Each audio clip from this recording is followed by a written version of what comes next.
You're called the empathetic one, but you still feel like no one really gets you. Ever wonder why? It's not just because you're sensitive, it's because you're bilingual emotionally. You speak your own feelings, and everyone else's too. As an INFJ, your emotional intelligence runs deeper than most people's awareness, but that's exactly what makes you feel invisible. Today, I'm breaking down the one trait that connects your compassion to your exhaustion, why it's your superpower, and also your most misunderstood signal. If you've ever felt emotionally fluent yet completely unseen, you're about to understand why. Hello and welcome. My name is Lisa, and I'm an INFJ personality type. Today, we'll dive into the INFJ's feeling function, the mysterious F in INFJ. We'll explore what feeling truly means from a psychological and neurological perspective, and how it shapes the way INFJs experience life. This journey will weave together Jungian theory, modern neuroscience, and heartfelt real-life stories, exploring empathy and the quest for harmony.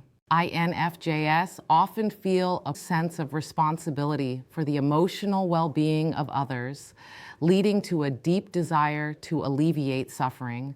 This isn't just about sympathy, it's about a visceral, almost physical experience of another's pain, driven by this deep empathy, particularly through the mirror neuron system. Mirror neurons fire when we perform an action and when we observe someone else doing it, extending to emotions. When you feel pain, your anterior cingulate cortex activates.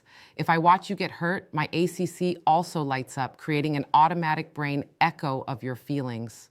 The INFJ's dominant function, introverted intuition, works in tandem with their auxiliary extroverted feeling, creating a unique emotional landscape.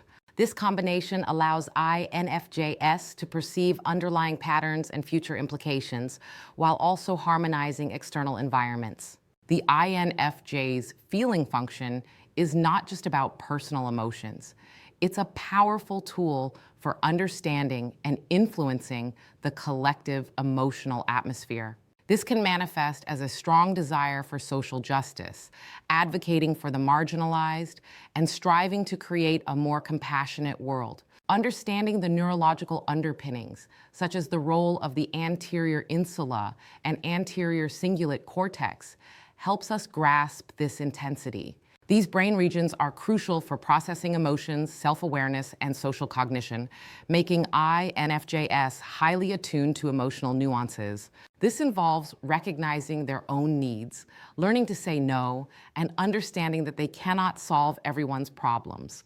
Ultimately, the INFJ's feeling function is a profound gift, enabling deep connection and a powerful drive to make the world a better place.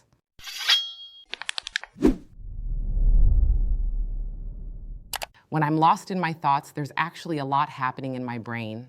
Neuroscientists talk about something called the default mode network, a network that lights up when we turn inward, active during self-reflection, daydreaming, and weaving the narrative of our lives. I suspect this is where much of my INFJ introspection lives.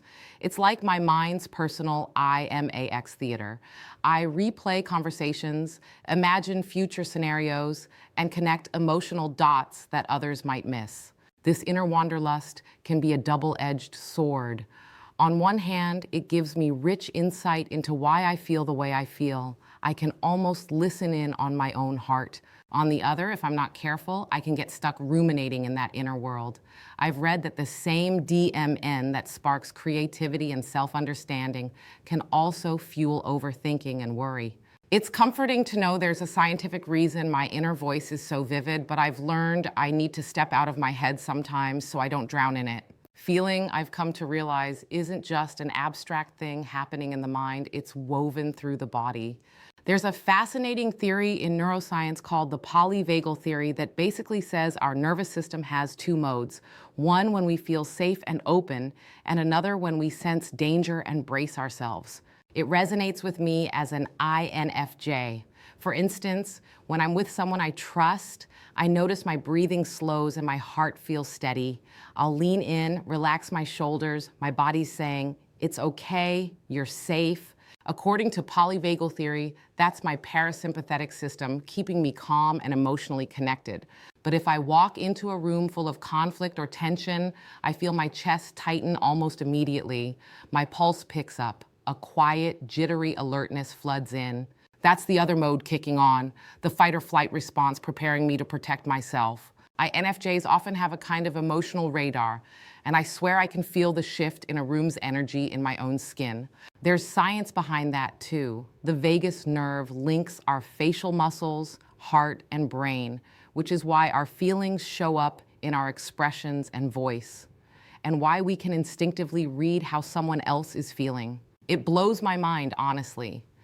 Empathy isn't just a poetic notion, it's wired into our physiology. My body knows safety from danger, sincerity from facade, often before my conscious mind does. Another insight that's helped me dive deeper into the feeling part of being INFJ is something psychologists call emotional granularity. It's basically the skill of putting precise words to your feelings. I used to get so overwhelmed by a swirl of emotion that I'd just say, I feel bad, or I'm upset.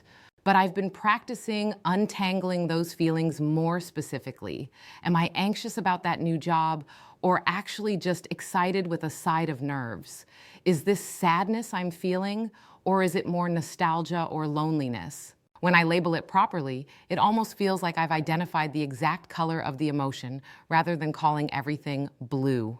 And research shows this isn't just in my head. People who can make these fine-grained distinctions between emotions cope better and have healthier relationships. So now when I journal or talk to a close friend, I try to honor whatever I'm feeling with the right name. It's amazing how saying I'm feeling resentful versus just I'm angry changes the way I deal with it. The feeling becomes clearer, more manageable.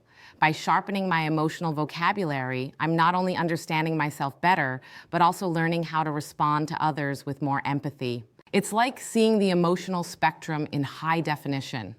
Suddenly, every shade means something different, and I can address each need more gently and accurately. And then there's my habit of living in the future, imagining outcomes, anticipating people's reactions. As an INFJ, this comes as naturally as breathing. I'll catch myself rehearsing entire scenarios in my head, how a difficult conversation might unfold, or how happy I'll feel once a dream is achieved. Psychologists actually have a term for this future feeling projection, affective forecasting, which means predicting how you'll feel in the future. I do it all the time. I might predict that if a friend cancels our plans, I'll be really disappointed and maybe a bit hurt, bracing myself for that wave of emotion in advance. Or I'll daydream that getting a promotion will make me feel on top of the world for weeks. The ironic thing? We INFJs aren't always that accurate at these predictions. I've had moments I dreaded, expecting to feel crushed, that weren't so bad when they actually happened, and positive moments that I thought would carry me for days might only give a brief glow. Knowing this quirk of the mind helps me stay balanced. It reminds me not to over-prepare for emotional doom or pin all my hopes on a fantasy. Instead of trying to script my future feelings to perfection, I'm learning to stay open and curious. Yes, I still use this foresight in a positive way. For example, imagining how proud I'll feel when I finish a project can motivate me to push through. But I hold those forecasts lightly now, with a gentle understanding that real life might color things differently than my intuition predicts. Through all these lenses, brain networks and vagus nerves, precise emotion words, and future feelings, I've come to appreciate just how deep the F in INFJ really goes. It's not just having feelings, it's an entire inner ecosystem, a rich interplay of body and mind, past and future, self and others. And the more I learn about the science behind it, the more compassion I have for myself. What might seem like hypersensitivity or overthinking from the outside is, in many ways, my nervous system and imagination doing exactly what they were designed to do. It's me caring deeply, processing thoroughly, and striving to connect meaningfully, knowing that I can embrace my feeling nature with a bit more grace, trusting that, science and all, it's one of my greatest strengths.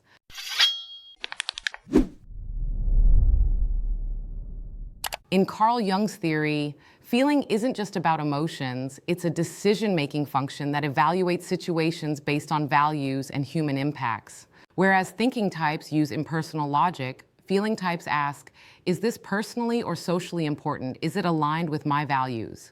For INFJs, this means value-based, people-centered evaluation is dominant, leading to empathetic problem-solving and a focus on relationships. Sensing how everyone around us is feeling, like emotional Wi-Fi. We often act as peacemakers, striving for consensus and accommodating others' feelings to foster understanding and acceptance. A neural reality for INFJs. Oxytocin, the bonding hormone, further amplifies these empathic responses, enhancing trust and emotional connection. Our dominant intuition also enhances this, picking up unspoken nuances and giving us a sixth sense about people's emotions. Remembering that you can't pour from an empty cup, scheduling alone time, saying no when needed, and engaging in personal joys are crucial for replenishing our spirit. When well managed, our feeling function is a source of meaning and joy, bringing immense fulfillment. Nothing lights up an INFJ like knowing they've improved someone's life or contributed to a cause that helps others. We thrive on authentic relationships, finding immense joy in truly knowing someone and being known in return. Our success isn't measured by money or status, but by seeking fulfillment, helping others, and being a force for good. As we conclude, I hope you've gained a richer understanding of the INFJ's feeling function. For INFJs, know that your feeling function is a gift, but nurture that sensitive heart of yours. Set it down in safe, soft places to rest. For those with an INFJ in your life, I hope this offered insight into why we act the way we do. The F in INFJ represents empathy, compassion, values, and humanity, the quiet force behind our kindness and convictions. It is, in a way, the heart of the INFJ, striving always to make the world a little kinder, a little more understanding. Thank you for exploring this topic with me. Stay compassionate, stay curious, and take care. We've journeyed through the depths of the INFJ's feeling function, from the neuroscience of empathy to the quest for harmony. If this resonated with you, subscribe and join our community of deep thinkers and feelers. And if you're ready to go even deeper, my book, Inside the Mind of INFJ, is now available on Amazon. It's a comprehensive guide to the world's rarest personality type. Thank you for watching.